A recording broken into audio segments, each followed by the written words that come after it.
Dans cette courte vidéo, j'aimerais partager avec vous un message fort, illustré habilement par une petite histoire, l'histoire du serpent et de la scie. Alors vous vous demandez certainement ce que la rencontre entre un serpent et une scie peut bien produire de percutant. En fait, il s'agit d'illustrer l'impact dévastateur de la mauvaise maîtrise d'une émotion, la colère, de voir ce qu'il arrive lorsque nous agissons sous son effet, de voir ce qui se passe lorsque la rancœur nous habite et d'observer ce que la volonté de voir quelqu'un d'autre souffrir produit en nous-mêmes. Et je vous propose de découvrir cette histoire en images.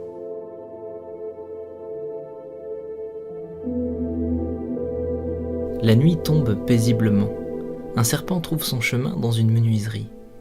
Alors que les ondulations de son corps parcourent le sol, il se coupe contre la lame tranchante d'une scie.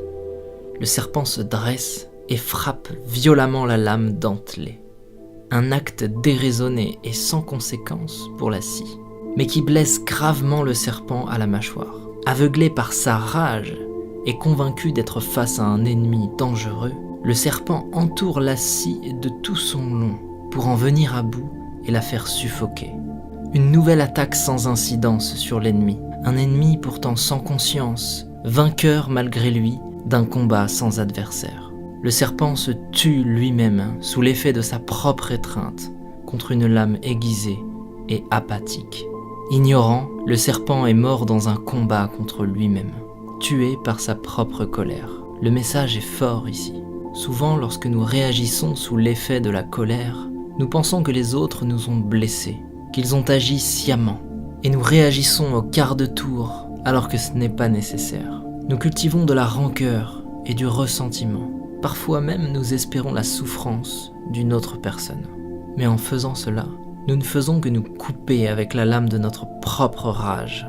Et cette énergie malsaine que nous déversons autour de nous n'atteint personne d'autre que nous-mêmes. De tels sentiments sont souvent inoffensifs pour ceux dont ils sont la cible et profondément néfastes pour notre propre cœur. Lorsque nous réagissons sous l'effet de la colère, plutôt qu'avec compassion, personne ne gagne. Ignorer la négativité est toujours plus sain. Pardonner, accepter et laisser passer est toujours plus habile.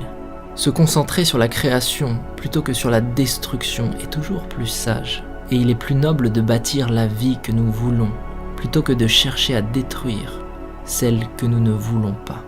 Si quelqu'un se comporte mal avec nous, plutôt que de réagir avec agressivité et violence, peut-être devrions-nous comprendre ce qui est en train de traverser cette personne et faire preuve d'écoute et de compassion.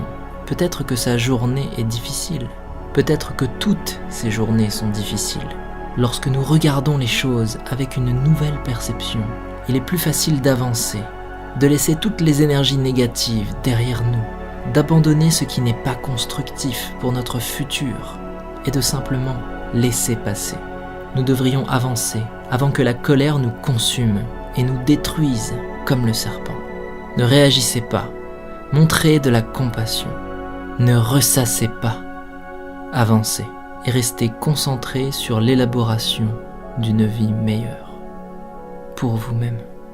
Ainsi s'exprime la métaphore du serpent et de la scie. Une petite histoire facile à raconter et que tout le monde peut s'approprier.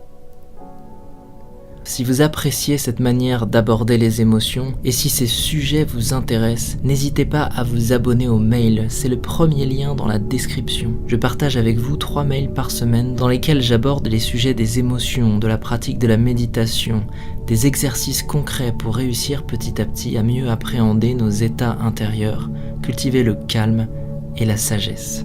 Et si comme moi tout ceci vous passionne, alors je vous dis à tout de suite dans les mails. Namasté.